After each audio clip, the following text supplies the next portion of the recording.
vous exposer ça assez brièvement,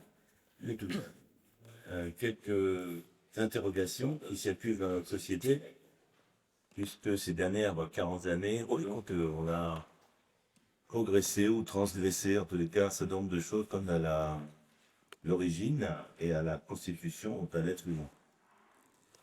Je vais donc vous donner quelques éléments, surtout pour vous exposer un peu la situation, et puis ensuite laisser un peu de temps à la discussion, puisque je dois vous quitter impérativement à 7h45. Ça va faire. Mais sachant que vous partez pour Moscou demain matin. Voilà.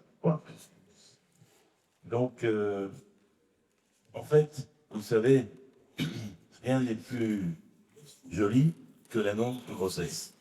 Surtout quand elle est désirée, bien entendu.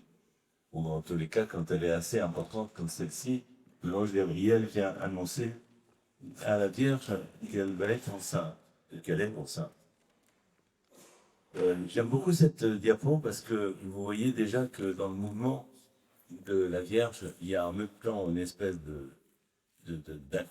quelque chose d'incroyable, qu'elle reçoit un cadeau, mais en même temps, le mouvement des mains montre que c'est pas si simple que cela. Elle hésite un peu. Et les fréquences, aujourd'hui, nous ne sommes pas les médecins gynécologues, nous ne sommes pas des anges Gabriel. Ça se fait un peu plus, on va dire, simplement par un coup de fil qui dit qu'il y a une hormone qu'on appelle l'HCG qui est positive et qui signale qu'il y a un début de grossesse. Qui dit début de grossesse ne dit pas encore l'arrivée. On sait d'où on part, mais on ne sait pas quand est-ce qu'on arrive.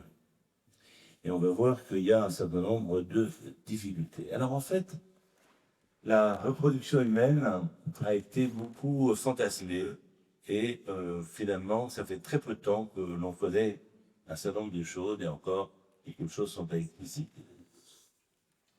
D'abord, en XVIIe siècle, on pensait, et la théorie, je vous ai mis des petits poupées russes, non pas parce que demain je vais à Moscou, mais parce que c'était la théorie que dans toutes les ovaires des femmes existait toute l'humanité depuis la naissance de Ève. Elles s'emboîtaient les unes les autres jusqu'à le temps présent.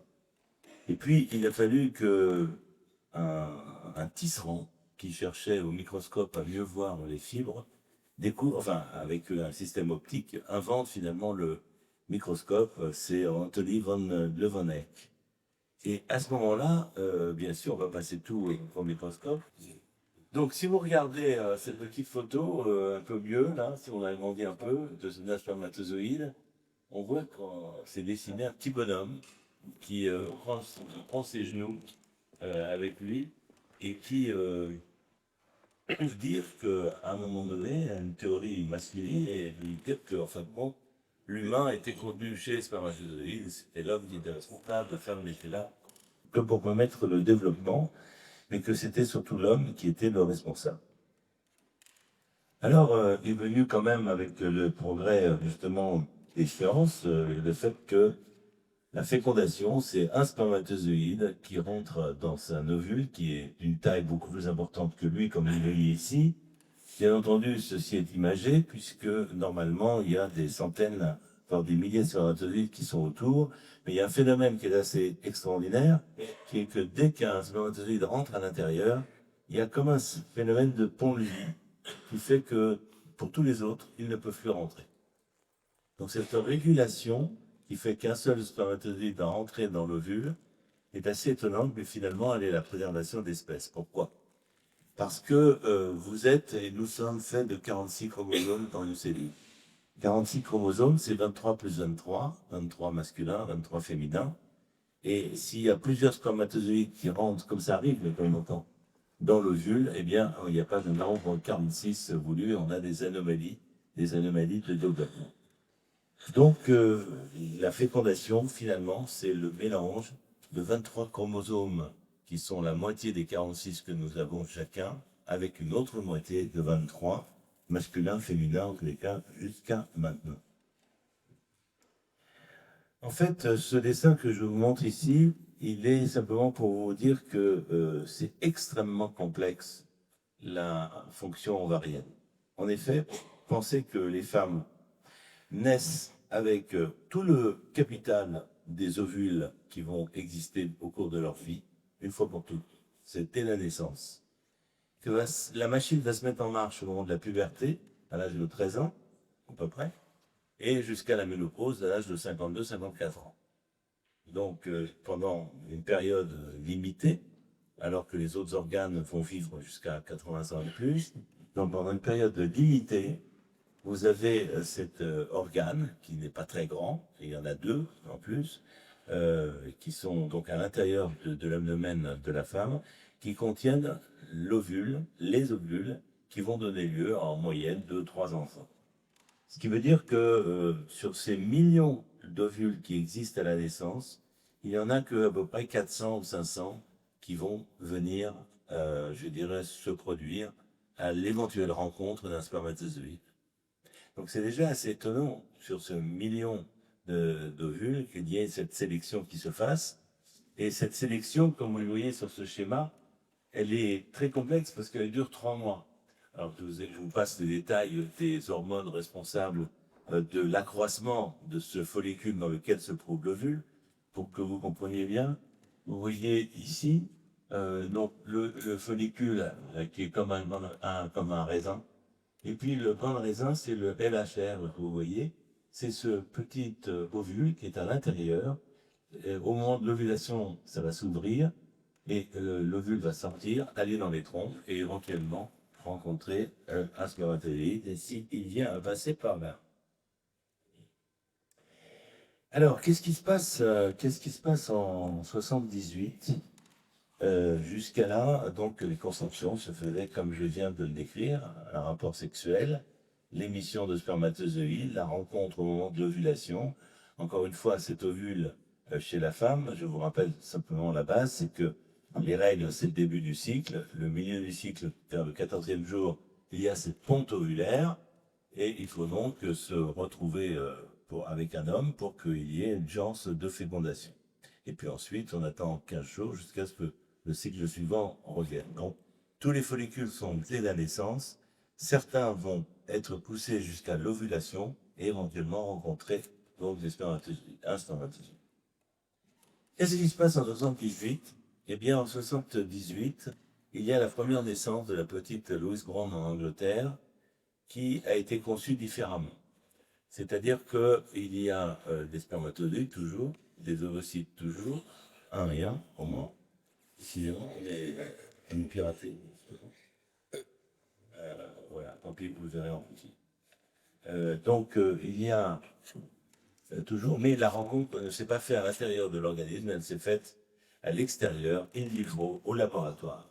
Ça donnait lieu à un développement embryonnaire, et ce développement embryonnaire va permettre donc la naissance d'un enfant.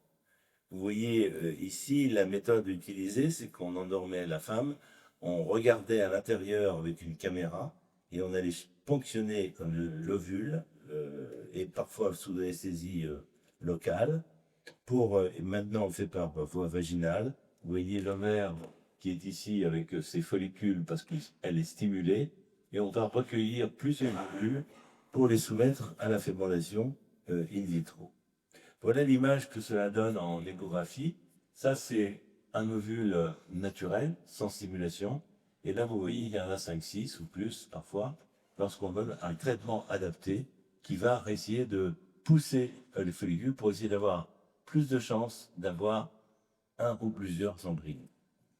On voit que c'est déjà cette stimulation qui nécessite de l'autre côté des spermatozoïdes, dans lesquels on s'est rendu compte, comme vous voyez, ils ont parfois une vacuole, un petit rond à l'intérieur sur la tête, qui ne sont pas tous normaux. Il y en a beaucoup qui sont produits, et ça, je veux dire, ça se renouvelle à chaque fois chez l'homme. La différence, encore une fois, chez la femme, c'est que c'est une fois pour toutes, dès la naissance. Chez l'homme, c'est tous les 3 mois, il y a une spermatogénèse, et une nouvelle qui se fait. Et donc, vous avez là des centaines, des milliers de spermatozoïdes, voire des millions, et un seul va être l'heureux élu.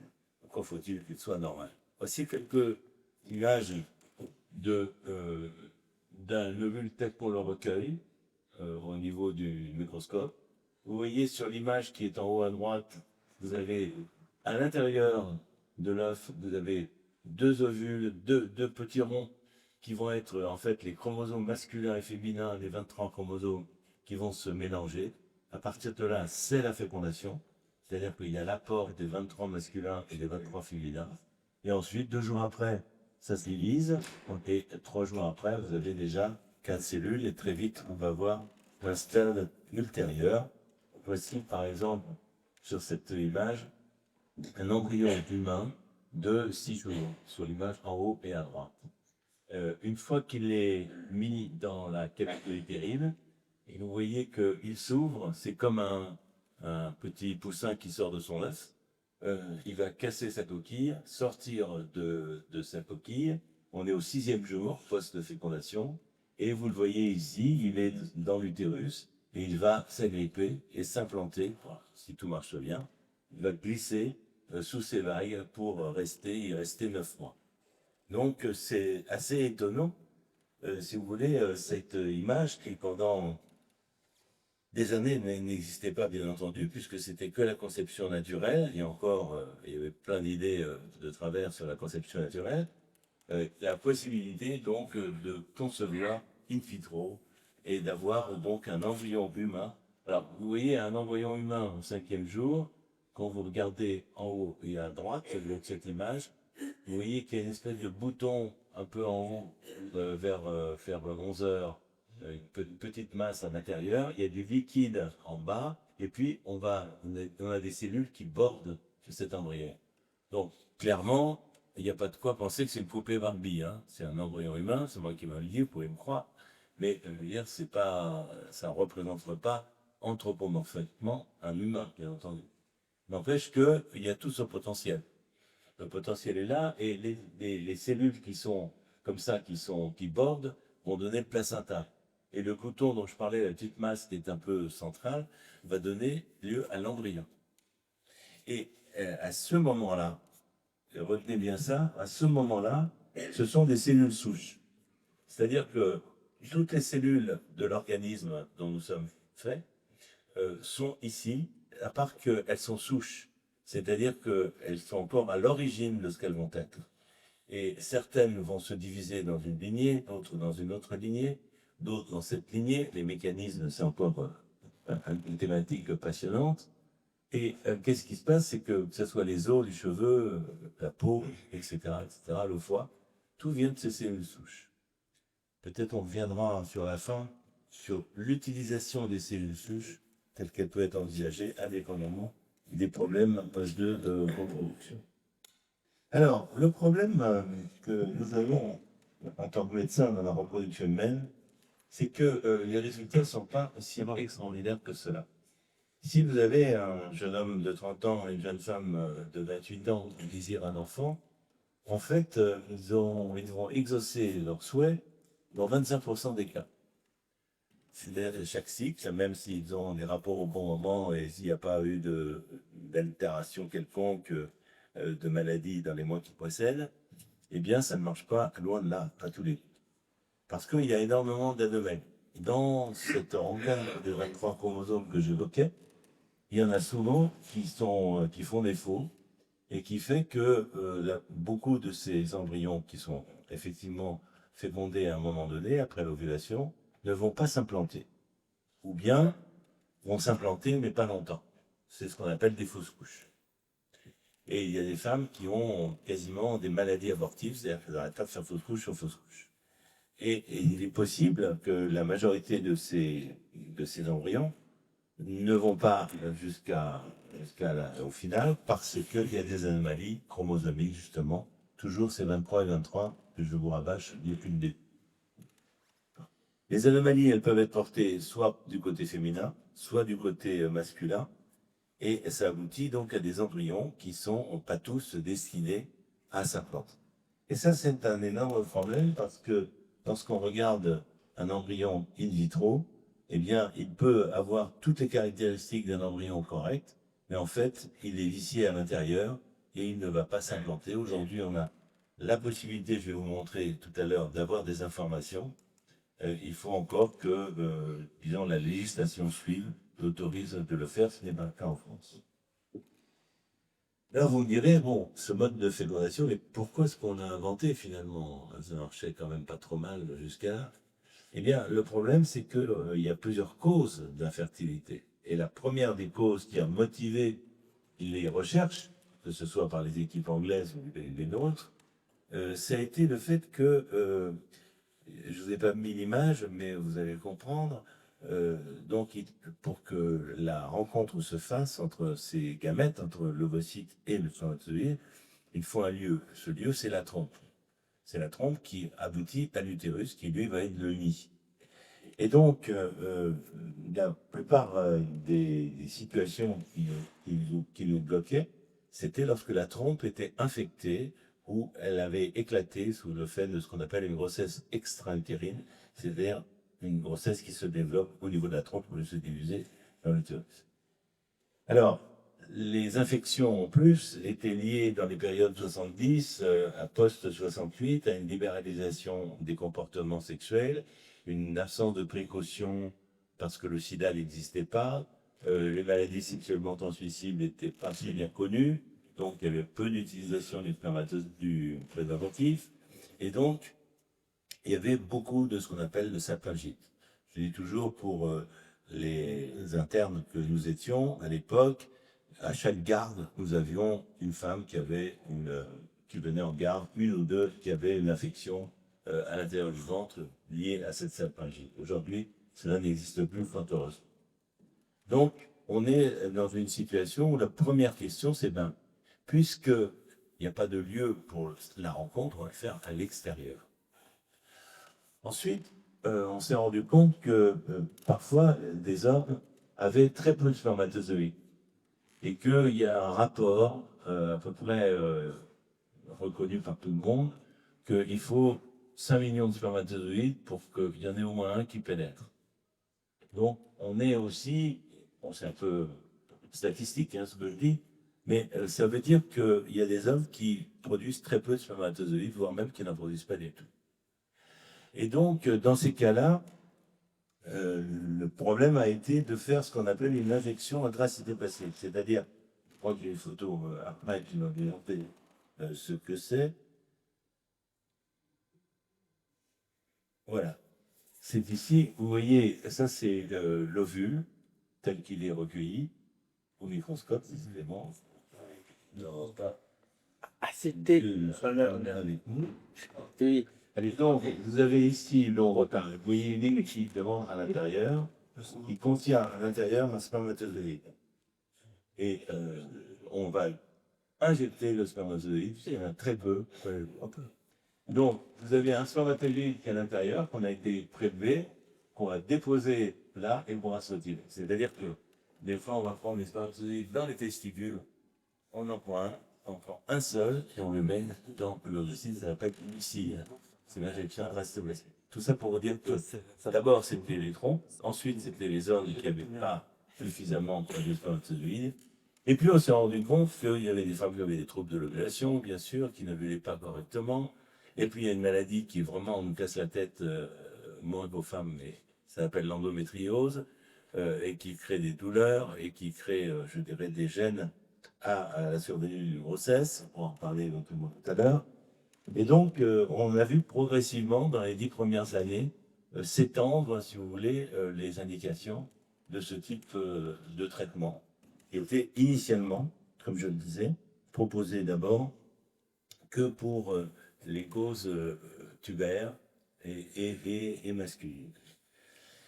Et puis, dans l'année 92, là, vous voyez, c'est un embryon humain, donc qui est déjà au 5e, 6e jour, avec plein de cellules, parce que ça va très vite à partir de ce moment-là. Et là, qu'est-ce qu'on fait? La pipette de gauche, donc, vous voyez un peu là, aspire, elle le maintient simplement fixé, et il y a une autre pipette là, qui va rentrer par un petit trou de la membrane qu'on a fait ici, que vous voyez sur le bord droit, et qui va aspirer ce qu'on appelle des plastomères, c'est-à-dire 2 cellules. Alors vous me direz, ben, non, on enlève 2 cellules sur 6, c'est énorme.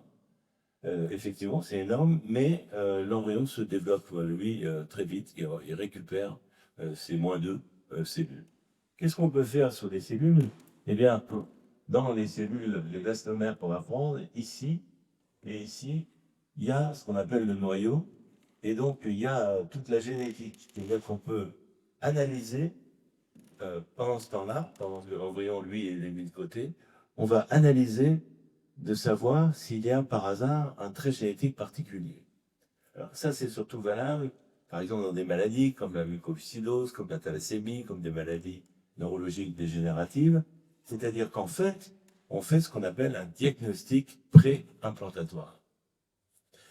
L'embryon est tout dehors, il est au laboratoire, on va prélever une cellule, on va pouvoir faire des diagnostics et on va décider, bien sûr, de ne remettre l'embryon, celui-là, par exemple, que si on a montré qu'il n'y avait pas d'anomalie chromosamique. Mais dans un couple dont on sait qu'il a un risque de transmission génétique, on peut avoir plusieurs embryons et ne prendre que ceux qui n'ont pas de risque de développer la maladie dont est victime l'un ou l'autre des parents. Donc, on change, vous voyez qu'on est passé des problèmes mécaniques, tubaires, des problèmes masculins, et là, on est sur des couples qui sont pas infertiles, qui sont fertiles, mais qui ont un risque de transmettre une maladie génétique. Donc, on change complètement d'indication. Et progressivement, les techniques évoluant, on va se trouver avec aussi une autre situation, c'est la congélation. Alors, la congélation, c'est-à-dire suspendre dans le temps le développement, que ce soit des spermatozoïdes, aujourd'hui des ovules, et à ce moment-là, c'était des embryons. Donc là aussi, c'est quand même une situation très nouvelle. C'est la possibilité de fabriquer, donc, entre guillemets, in vitro des embryons, de les mettre à moins 196 et de les garder 1 an, 2 ans, 10 ans, jusqu'à leur donner la possibilité de se reprendre et de se développer et de donner un bébé. Pour l'instant, le record, je crois que c'est 20 ans. Alors, la congélation, on la connaissait depuis déjà 20 ans auparavant, d'abord chez les animaux, et ensuite pour les spermatozoïdes. Pour l'homme, pour conserver les spermatozoïdes, ça a été développé et c'était utilisé dans les années 70 par des banques de sperme. Parce que, pourquoi est-ce qu'il y avait des banques de sperme? Ben, il y avait des banques de sperme parce que, si vous voulez, il n'y avait pas d'alternative autre que le don de gamètes, il n'y avait pas la fécondation in vitro. Et donc, certains ont pensé qu'on pouvait utiliser un sperme de donneur, donc d'un homme qui te donnerait son sperme mais pas son identité, et qui permettrait donc au couple infertile du fait d'une stérilité masculine d'avoir un fou. Alors, vous imaginez bien entendu, les chocs idéologiques que cela a fait. Néanmoins, le professeur David, qui d'ailleurs vient de décéder il y a 3 semaines, a donc, dans les années 70, créé la première banque de sperme, le Coumé-Sécos, et qui ensuite a ECB, qui a 2 échos à Toulouse, un privé et un public. Et il y a donc une possibilité de congeler les gamètes et qui, à la décongélation, reprennent leur activité et leur fonction. Et puis, on a ensuite, donc, dans les années, ici en 84 en particulier, en Australie, on va congeler les embryons. Et on va se rendre compte qu'on peut décongeler, les laisser simplement revenir, et qu'il va y avoir donc une remise en état de l'embryon qui peut s'implanter. Alors évidemment, ça ouvre, si vous voulez, tout un tas de films de science-fiction, d'un côté, mais aussi de possibilités médicales. Pourquoi?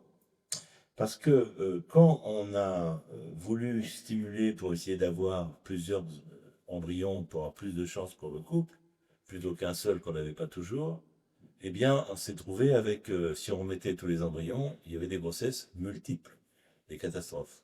Parce que, évidemment, 3, 4, ça ne va pas jusqu'au bout et ça donne des grands prématurés. Donc, si on met 1 ou 2 embryons, que faire des 2 autres que l'on a? La congélation a été développée pour cela, pour pouvoir conserver les embryons et donc répondre à la question du couple de créer une famille, pas tout de suite, pas tous en même temps, mais dans le temps, en conservant donc les embryons. Évidemment, rien n'est simple, c'est-à-dire que quand tout va bien, mais quand le couple n'est plus là, quand le couple se sépare et qu'on a les embryons, qu'est-ce qu'on fait des embryons?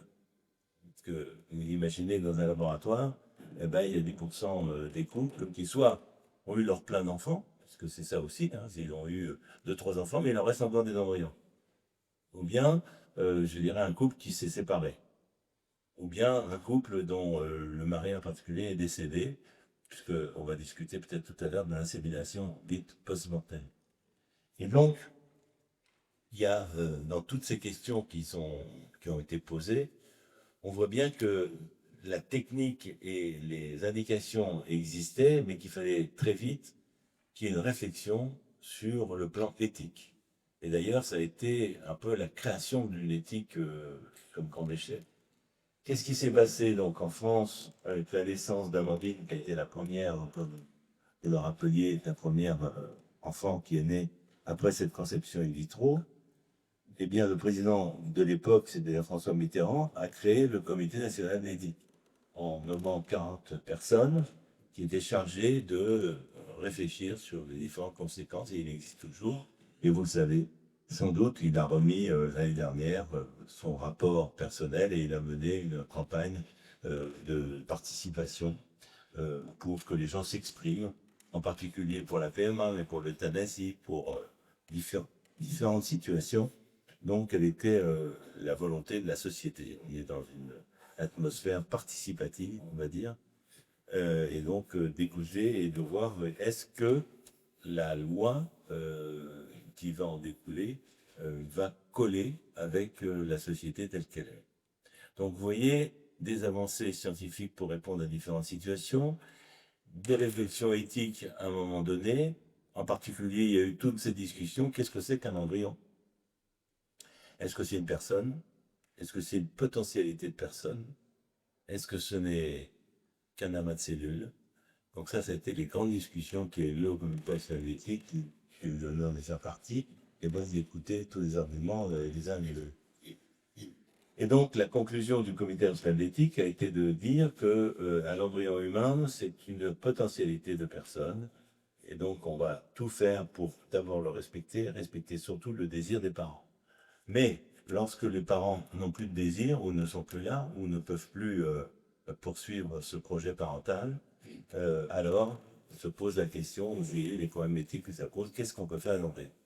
Donc les embryons, on peut les conserver, on peut les détruire à visée scientifique, ou on peut les donner à un autre groupe.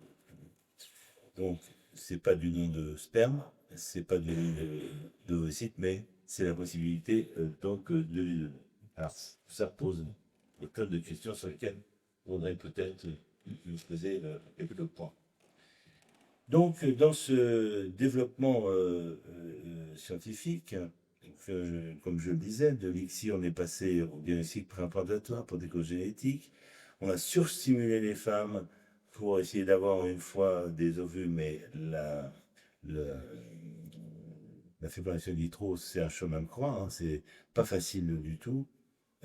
Et on arrive à des hyperstimulations, comme vous voyez ici, avec des ovaires à l'échographie, avec plein de follicules, et parfois des complications, parce que les femmes peuvent tordre les ovaires, ou bien avoir des épanchements. Donc c'est pas si simple, on peut pas faire ce qu'on veut, il faut avoir une stimulation qui permet d'avoir un nombre de follicules, mais pas trop, sinon on peut avoir des complications. Bien entendu, autour de toutes ces nouveautés et toutes ces transgressions, il faut bien parler de transgressions, l'idée, comme vous le voyez ici, des médecins alchimistes qui fabriquent de l'humain, et en plus on voit bien que parallèlement à tout ça, un certain nombre de choses se passent avec les machines, le transhumanisme, donc on est questionné les uns et les autres, et les sociétés sont questionnées. Il y a d'un côté le développement technique, la connaissance de la génétique, et puis des barrières, on va dire, des règles de comportement qui sont en train de changer, en particulier, puisque vous savez qu'on en parle beaucoup actuellement. Est-ce qu'une femme, on va parler des causes sociétales tout à l'heure, après avoir abordé, donc jusqu'à présent un peu survolé, les causes médicales proprement dites. Donc, un certain nombre de questionnements, comme dirait Picasso. Alors, les questions de société, à partir du moment où ces techniques existent, même si elles sont contrôlées, d'ailleurs, à ce sujet, je dirais qu'en France, depuis 40 ans, on peut dire que on a été très bien contrôlé, puisqu'il n'y a pas eu de scandale autour de la PMA, comme on l'a vu dans le monde, en Angleterre en particulier, et dans beaucoup de situations des pays du monde. On est le seul pays à avoir, d'une part, commencé par le comité d'éthique, après il y a d'autres pays qui ont du comité d'éthique, à l'image de la France, et puis, mais surtout, une loi, dont la première a été en 1994, la deuxième en 2002, la troisième en 2011, et la quatrième qui va se discuter cette année, si les choses ne changent pas, et serait donc validée pour la fin de l'année. Alors, vous comprendrez qu'à chaque fois, repasser au Parlement autour de ces questions-là, alors que les autres pays ne font pas comme ça. Hein. Les autres pays ont donné des lignes générales et qu'ensuite ce sont des décrets, ce sont des ministères qui s'adaptent. En France, c'est très politique, et ce qui veut dire que souvent, les débats qui ont lieu sont sur le fond, bien entendu, mais sont aussi politiques. Et ce qui explique qu'actuellement, on a beaucoup d'interdictions et qu'il y a un décalage. En tous les cas, la France a un décalage par rapport à d'autres pays européens, par rapport à ce qui est possible de faire ailleurs et ce qui n'est pas possible de faire chez nous. Est-ce que ça veut dire qu'il faut faire tout? Non, sûrement pas. Mais en tous les cas, chaque point se discute. Alors, le premier point qui est en cours de discussion, comme vous le savez, ce sont les femmes seules. Femmes seules, ou bien seules en couple homosexuel-femme. Ça pose un certain nombre de questions, pas sur le plan technique, vous l'avez compris, on sait faire, encore que les résultats en général ne sont que de 25 à 30%, comme je l'ai dit tout à l'heure. Donc, c'est pas non plus une baguette magique. Les arguments pour la femme seule, c'est de dire, mais la femme seule a le droit de concevoir. De toute façon, elle peut descendre, ou pas descendre, aller rencontrer quelqu'un et être enceinte sans d'autres engagements. C'est pas une interdiction, on n'a pas de police morale. D'autre part, les femmes seules ont le droit d'adopter un enfant.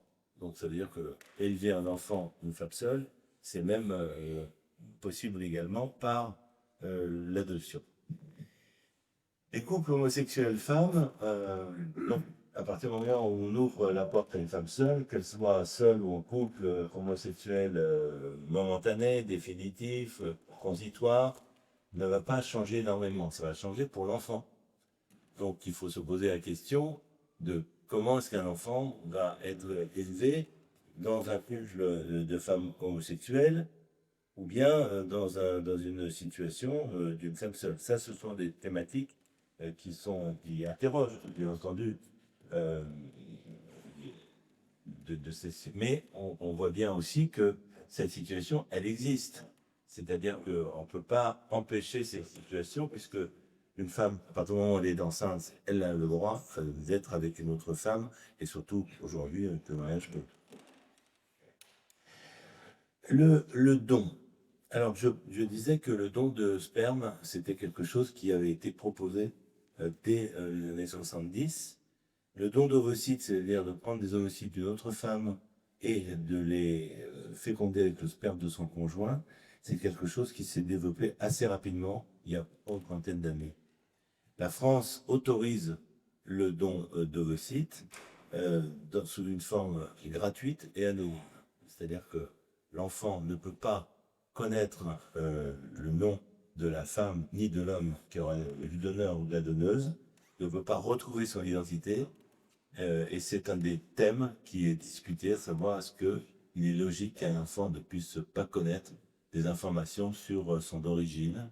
Et il y a toute une discussion, puisque vous savez, si vous suivez un peu la presse, qu'il y a des enfants nés par don de sperme qui ont cherché à connaître le géniteur, comme ils disent, et qui ont même retrouvé par la génétique aux États-Unis l'homme qui avait fourni au sperme. Les mères porteuses, c'est encore autre chose. C'est la possibilité pour une femme, puisque, si vous voulez, juste m'arrêter un instant, dans le don d'ovocytes, vous êtes bien d'accord que la femme va porter un enfant qui est à moitié d'un quelqu'un d'autre qui est l'homme, comme toujours, mais aussi d'une autre femme, sur le plan chromosomique.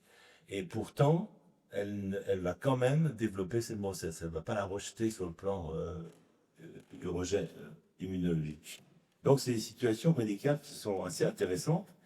Et du coup, il a été proposé que des mères, enfin des femmes, portent des enfants qui ne sont pas d'elles sur le plan chromosomique et qu'elles ne connaissent pas sur le plan masculin, qu'elles jouent simplement les porteuses. Alors, bien sûr, ça pose un certain nombre de problèmes éthiques en particulier, parce que cette pratique est très commercialisée. Elle n'existe pas autant. Le don de gamètes, de sperme, voire de ovocytes, comme la France l'a montré, il existe de façon gratuite. Autant les mères porteuses, c'est un système commercial qui se passe beaucoup dans les pays de l'Est, dans les pays asiatiques et aux États-Unis, en particulier en Californie. Donc, ce sont des débats là aussi sur le financement du corps de la femme ou sous son exploitation, et aussi sur le fait que les mères porteuses font séparer ensuite de l'enfant qu'elles ont accouché, et que ceci n'est pas non plus sans créer certaines difficultés psychologiques, voire des perturbations qui peuvent être importantes. Autre thématique, la congélation ovocitaire de convenance. En effet, je vous ai parlé donc du stock ovocitaire dès la naissance pour toutes les petites filles et de leur fin programmée autour de la ménopause. Simplement, avant la ménopause, 10 ans avant, il commence déjà à y avoir un capillage. C'est-à-dire que si vous prenez la probabilité d'une femme de 25 ans, 30 ans, comme je disais tout à l'heure, d'avoir un enfant, elle est de 25 à 30% naturellement. Si vous prenez la même probabilité chez une femme de 40 ans, il ne sera plus que de 2 à 4%. Donc, la fertilité baisse terriblement avec l'âge. Et certaines femmes qui ont non seulement acquis le droit de vote, comme tout le monde depuis 45, mais aussi une profession, décident de retarder leur projet d'enfant, d'être mère. Et vous savez que aujourd'hui, l'âge de la première grossesse est autour de 30 ans. Et comme vous savez que donc à partir de 40 ans, on commence à être dans les vraies difficultés, vous voyez qu'il n'y a plus que 10 ans pour concevoir. Donc les choses vont assez vite. Et pour peu qu'on n'ait pas rencontré de prince charmant ou qu'on ait d'autres objectifs, et on arrive très vite dans la zone difficile. Donc, un certain nombre de jeunes femmes disent, mais dans ces cas-là, pourquoi est-ce qu'on ne congèle pas des ovules qui sont, je dirais, alors que j'ai 33 ans et que tout va bien, j'ai 34 ans, et je les utiliserai dans 3-4 ans.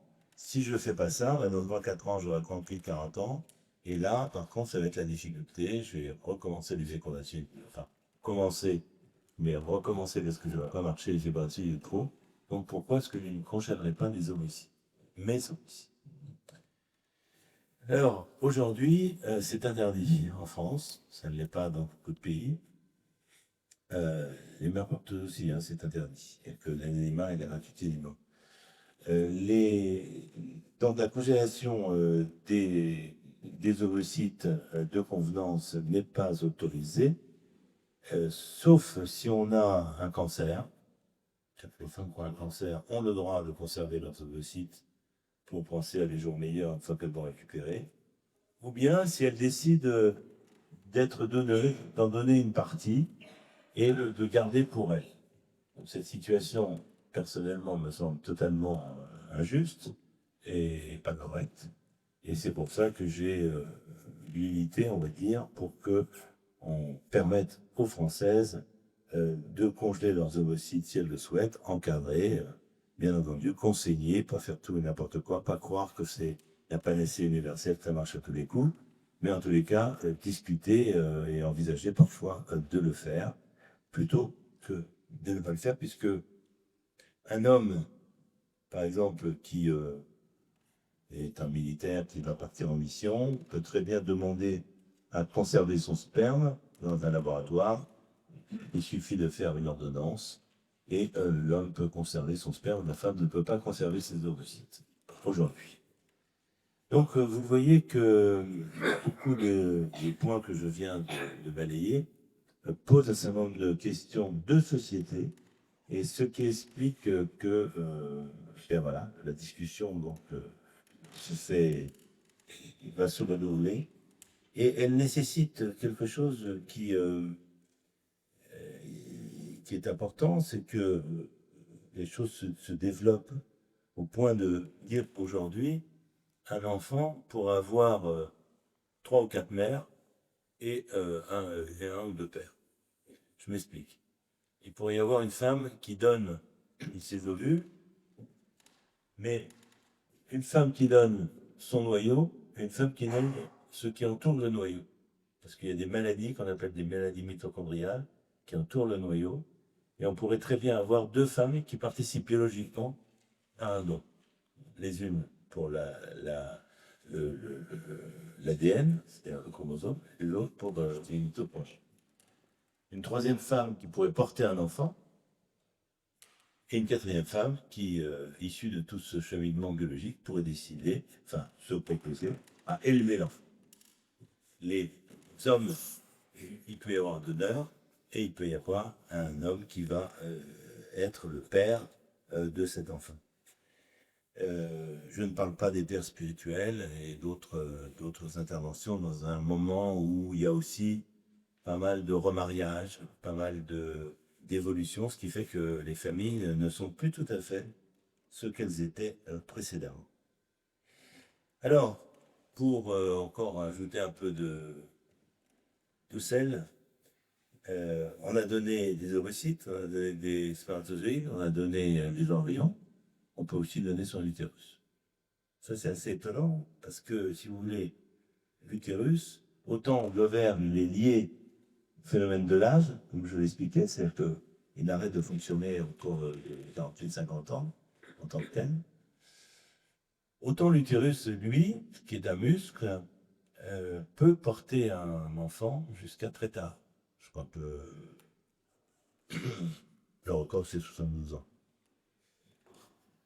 Et il se trouve qu'il y a des situations où des petites filles qui naissent, eh bien, n'ont pas d'utérus. C'est ce qu'on appelle la maladie de Rokitansky, et c'est à peu près 1 sur 7000 naissances de filles où il manque un utérus. Elles ont des ovaires. Donc, l'idée a été proposée par en particulier par l'équipe suédoise, de dire, puisque il y a des greffes de tout, hein, de cœur, de foie, j'en passe, pourquoi ne pas faire une greffe du œuf qui n'est qu'un muscle? Alors, à partir d'où? À partir d'une personne décédée, comme le nom d'organe me propose souvent, ou bien à partir de quelqu'un de la famille, d'un honneur connu, et en l'occurrence de la maman. C'est ce qui a été fait en Suède, il n'y a pas longtemps. Et ils ont eu le droit de faire 10 cas.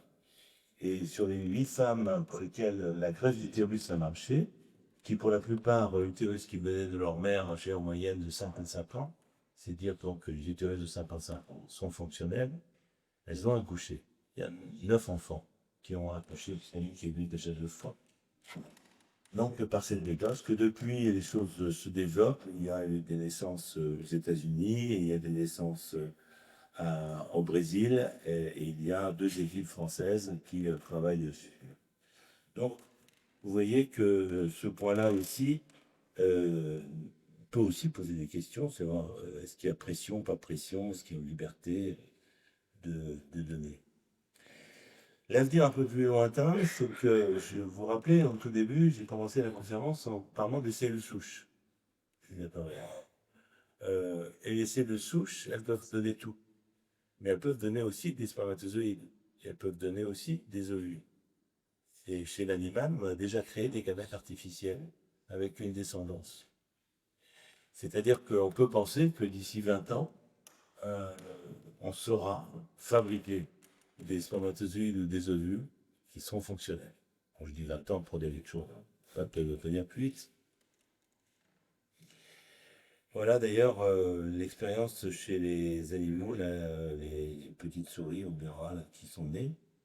Et vous savez qu'à partir aussi de l'embryon, eh bien, il y a plusieurs possibilités. Je vous ai dit que l'embryon avait ses cellules souches et qu'on pouvait très bien recréer à partir d'une cellule adulte.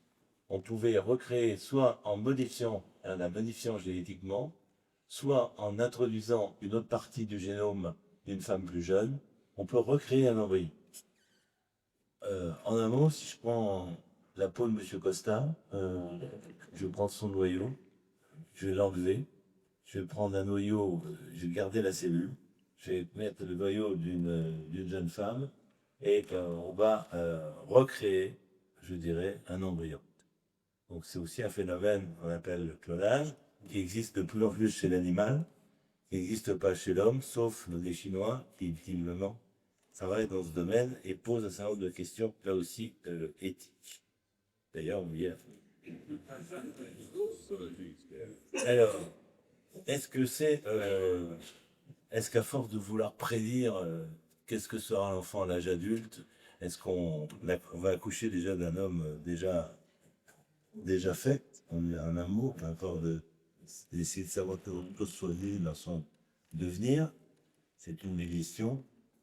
Ce que je voudrais dire, c'est que à l'heure actuelle, on va rediscuter, et on discute, puisque le Parlement vient de donner son rapport, hein, qui va servir un projet de loi sur la PMA, donc c'est tout de suite là maintenant. La question est peut-être de se poser, à se poser, c'est de savoir qu'est-ce qui est en adéquation avec notre société, mais aussi, est-ce qu'il y a des règles à ne pas dépasser? Alors, chacun peut avoir des règles à ne pas dépasser, bien entendu, chacun a sa philosophie, a son idéologie, et c'est difficile de trouver quelque chose de commun. Sauf que quand même, on est à peu près tous d'accord en France pour considérer que l'exploitation d'une personne à son profit n'est pas quelque chose de recommandé. De façonner un enfant à sa façon de voir à l'avance n'est pas non plus quelque chose de recommandé. Donc, il y a des lignes rouges qui doivent, à mes yeux, en tous les cas, là, je vous donne ma position. Par exemple, interdire les mères porteuses, pour les raisons suscitées, mais par exemple, autoriser l'autoconservation, car je ne vois pas ce qu'il y a de délétère et pour qui. Et donc, peut-être que la question est à se poser à chaque fois qu'il y a quelque chose de nouveau. Est-ce que c'est délétère? Et pour qui est-ce que c'est délétère? Avant d'accepter, de ne pas accepter une nouvelle technique ou nouvelle proposition, puisqu'on parle bien entendu de l'humain, et que c'est quelque chose de suffisamment précieux pour que tout en même temps développer et offrir des horizons positifs à des couples qui ne peuvent pas avoir d'enfants, pour des situations, et en plus avec les développements des connaissances sur le bien-être de l'enfant, mais aussi de ne pas faire tout et n'importe quoi à son propre profit. Voilà quelques informations que je vais vous dire. Je vous remercie de votre annonce.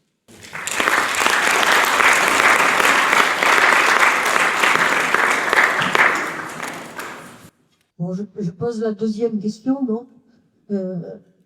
Est-ce que dans tout ce temps que vous avez passé en tant qu'à la fois praticien et théoricien, vous avez observé un rapport qui se modifiait dans le fait d'être parent-enfant? C'est-à-dire, est-ce que la société finalement a répondu à ces performances techniques en changeant son rapport à l'enfant, hein?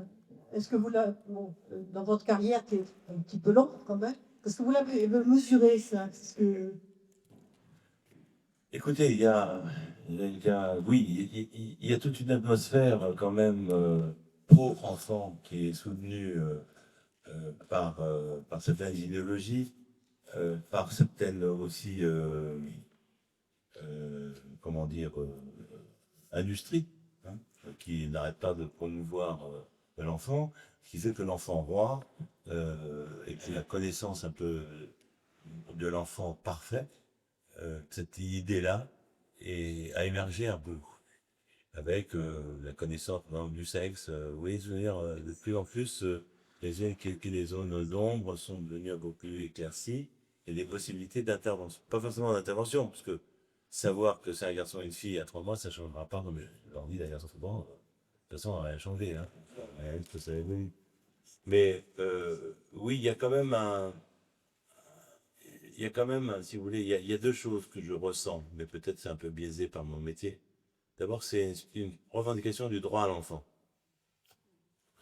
De dire, bah, et en plus, bon, comme ces techniques sont remboursées par la Sécu, bah, écoutez, voilà, j'y ai droit. Bon, même si j'ai aucune chance, faites-le. Vous voyez un peu ce genre de situation. Et puis, une espèce ça, c'est pas tout à fait la Fondation Vitro, mais c'est surtout le développement de la médecine anténatale, l'échographie, tous les éléments qu'on peut connaître, c'est en tous les cas la préoccupation justifiée, que l'enfant soit pas victime de quelque chose de grave, mais aussi qui peuvent aller sur des notions qui sont pas forcément graves, qui sont secondaires. Donc, on est quand même dans une ambiance où le droit à l'enfant et la demande de l'enfant parfait existent. Je ne dis pas qu'elle est réalisée, mais la plupart, comme j'ai la chance non seulement d'être à ce bout de la chaîne, mais à l'autre bout, c'est-à-dire de faire des accouchements encore quelques-uns, me couper, reste quand même que dans le majorité des cas, voilà, c'est le deuil-là intégral, et moi à ce moment-là. Après, les enfants, c'est autre chose, mais au moins à ce moment-là. Donc concrètement, oui, il y a une évolution. D'abord, les femmes, beaucoup plus tardives. Donc, une réflexion, et puis c'est un enfant, théoriquement, quand je veux, ce qui n'est pas vrai, mais ce qui est quand même théoriquement, c'est-à-dire que le désir d'enfant, c'est modulé. Avant, il y avait quand même beaucoup d'enfants qui arrivaient, qui n'étaient pas forcément acceptés, plus ou moins. Aujourd'hui, il y a donc un enfant qui est programmé dans une vie qui est beaucoup plus encadrée, avec des connaissances sur le développement de l'enfant lui-même et sur ses capacités à soi-même. Voilà, donc oui, il y a une évolution incontestable. Euh, je voudrais savoir, à l'heure actuelle, en France, que deviennent les embryons surnuméraires qui ont été congelés? Quel est leur devenir? Comment Alors, ça se passe? comment ça se passe? En fait, quand un couple a eu des embryons, ils sont surnuméraires parce qu'ils ne sont pas utilisés, soit parce qu'elle est enceinte et qu'elle attend, bien parce qu'elle a mis un terme. Donc, il y a des embryons surnuméraires. Chaque année, le couple reçoit une information dans le moment d'or. Qu'est-ce qu'ils veulent faire?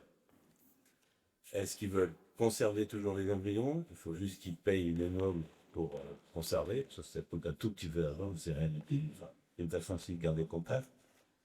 Soit ils demandent à ce que l'embryon soit détruit, purement et simplement. Soit ils demandent à ce que l'embryon soit détruit, mais acceptent le principe qu'il y ait des recherches qui se fassent sur ces embryons qui vont être détruits. Soit ils acceptent que ces embryons soient donnés à un autre vie. D'ailleurs, la première naissance d'un don d'embryon de ce type-là, c'est Catherine. Vous avez dit ça. Voilà, c'est les 4 possibilités. Alors, ceci étant, ça pose des questions à beaucoup de tranchées. Et on s'aperçoit qu'on a à peu près 20% des embryons surnuméraires qui n'ont pas de destinée. C'est-à-dire que les couples reçoivent les laits, peut-être partent comme là, mais il n'y a pas de retour. Ils n'arrivent pas à se décider. Peut-être que, oui, c'est pas ça. Ben, pour l'instant, alors, on les garde, voilà, et du coup, après, il y en a qui s'inquiètent en disant, mais enfin, qu'est-ce qu'il y a? Il y a trop d'embryons dans les laboratoires, c'est vrai, parce qu'il y a des embryons qui sont... Alors, à un moment donné, la loi avait dit que, au bout de 5 ans de non-contact, malgré tous les effets, le laboratoire avait le droit de les détruire. Comment et simplement, sans les donner, puisqu'il n'y avait pas de volonté affichée, ni sans les étudier, puisqu'il n'y avait pas de volonté. Et puis ensuite, à la loi de... Ça, c'était au début. Et puis à la loi de 2003, certains ne voulaient pas qu'on touche aux embryons, des députés, j'en vois. Et donc, on fait lever cette durée de 5 ans.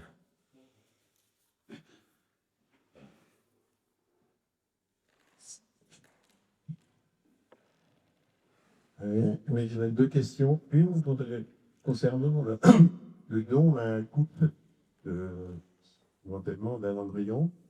Ne peut-on pas considérer ça comme l'adoption au stade embryonnaire, alors? Deuxième question, nous avons, je crois même, dans la Constitution, le principe de précaution. Alors, on peut voir le tableau des années dressés, là, donc techniquement, on peut faire assez n'importe quoi. Je me dis, quand même, le retour se va faire, on ne le saura peut-être dans 30 ans, quand des enfants issus de ces techniques, ben, nous avons fait un mot à dire à ce moment. Il y aurait tout le temps, quand même, il y a dedans un principe de précaution respecté ici. Alors, je commence par la deuxième. Le principe de précaution, c'est quand même quelque chose qui est très présent en médecine, peut-être pas suffisamment dans certains secteurs, bien entendu. Il faut toujours trouver l'équilibre entre les préoccupations, les incertitudes que l'on peut avoir de tel ou tel développement, mais c'est aussi bien valable dans le traitement de ceci, dans le traitement de cela, n'est-ce pas? Et en même temps, la nécessité et la volonté d'innover. C'est-à-dire que, par définition, toute innovation a une part d'inconnu. Si on connaissait déjà la réponse, ben, c'est pas la peine d'innover, d'accord? Donc, toute innovation, c'est un risque avec des questions. Il faut peser le pour et le contre et voir, moi, surtout, quel est l'avantage du jeu proposé, ceci ou cela. Donc, par exemple, un déplacé micro, oui, moi, j'ai connu toutes les listes qui étaient déposées en disant, mais on va être le temps, etc., etc. Alors, c'est vrai, on ne pouvait pas raconter, mieux-vous qu'on réponde en disant, mais non, l'enfant est tout à fait normaux, il n'y a aucun problème. On ne pouvait pas. Simplement, c'était, écoutez, on a une part d'inconnu. Est-ce que vous préférez rester dans cette situation ou avancer? Vous voyez ce que je veux dire? On peut pas, il faut pas le masquer, mais on ne peut pas demander de répondre à des questions avant d'avoir commencé. Voilà, c'est ça qui est un peu complexe. Sauf que, bien sûr, il y a par exemple, on peut aussi estimer, par exemple, moi personnellement, le principe de précaution me fait refuser très nettement la gestation pour autrui.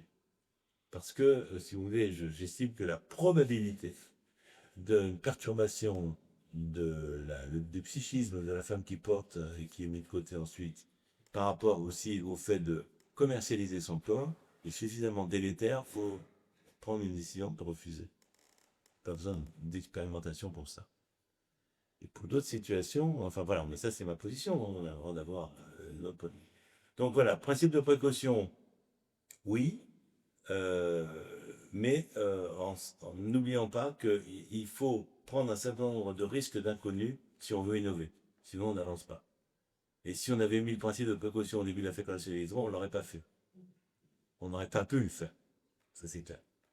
La première question que vous aviez, c'était les embryons qu'on donne à un... Ah oui, ben oui, vous avez raison. Ben oui, c'est une forme, en tous les cas, pour le couple qui va les recevoir, c'est une forme d'adoption embryonnaire, oui, au stade mobile, à vos cerveaux. Bonsoir. Bonsoir, et après, là, beaucoup, bon, vous avez mis en place, personne à mettre en place, c'est pas effectivement une énorme avancée technologique et scientifique qui correspond aussi à la société actuelle de mouvance sur le sujet de l'importance particulièrement. Maintenant que tout le monde a bien conscience, je pense, c'est d'avancées-là, tout le monde a connaissance des filantes fautes. J'ai l'impression qu'on tombe un peu dans le train que j'ai fait tout à l'heure, à savoir que tout le monde pense que c'est facile, que ça marche à tous les coups, qu'un enfant, quand je veux, si je veux, etc. Est-ce que vous avez l'envie, vous avez eu l'envie, est-ce que vous avez les moyens d'une campagne nationale qui communiquerait là-dessus en disant attention quand même, cher pas mais cher bonne aussi, hein, c'est une question de tout, de décider qu'on reporte le bébé d'un enfant. Voilà, est-ce que c'est pas le moment en fait aujourd'hui de se dire communiquons là-dessus parce qu'en fait on est un peu conscient de les difficultés derrière. Alors vous avez tout à fait raison et ça rejoint tout à fait mes préoccupations. Concrètement, j'ai proposé, et je sais pas si ça sera accepté, si vous voulez, d'abord qu'il y ait une information, et une information correctement faite. Parce que vous savez, quand nous voyons des femmes de 40 ans, 41 ans qui viennent nous voir pour une catastrophe, On a dit, enfin, vous savez, ça baisse à plage. Hein. On a dit, ah bon, je ne savais pas. Moi, j'ai vu Paris Match, voici, voilà, il y a un tel qui a 48 ans qui a des jumeaux. Bah bon, sans dire que c'est du don. Hein. On sait bien que c'est du don de le mais voilà. Alors, tout ça pour dire que il me semble qu'il y a un rôle d'information. Par exemple, vous savez que pour le dépistage du cancer du col, par les frottis, le dépistage du cancer du sein, le dépistage du cancer du côlon pour les hommes comme pour les femmes, nous recevons les uns les autres, nous recevons une feuille de l'assurance maladie qui fait de la prévention. Et moi, j'ai suggéré, si vous voulez, un âge, il peut décider, mais enfin, moi, j'ai pensé que 33 ans, c'était bien, l'âge de 33 ans, que les femmes reçoivent une information écrite, chaque femme, disant, attention, la fertilité baisse avec l'âge.